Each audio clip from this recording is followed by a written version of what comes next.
নমস্কার। আসন্ন অম্বুবাচীতে 22শে জুন থেকে 25শে জুন সাধারণত অম্বুবাচীতে যারা উপবাস করে থাকেন তারা বিবাহিত মহিলারা করে থাকেন। আপনার সাংসারিক জীবনে আপনার যদি দীর্ঘদিন ধরে অশান্তি লেগে থাকে, তাহলে এই ধরনের বিধবা মহিলা যারা উপবাস করেছেন তাদের ফল, মিষ্টি, কাপড় সহযোগে তাদেরকে দান করুন।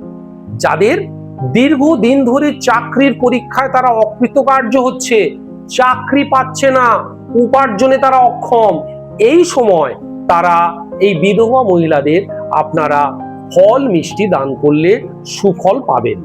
এছাড়া অবশ্যই যারা শিশু কন্যা, যারা নাবালিক শিশু কন্যা, 14 বছরের নিচে যাদের বয়স, সেই ধরনের শিশু কন্যাকেও আপনারা ফল, মিষ্টি, সাজার সামগ্রী আপনারা যদি প্রদান করেন, তাহলে অবশ্যই আপনাদের জীবনে সুখ, স্বাচ্ছন্দ্য, শান্তি ফিরে আসবেই আসবে।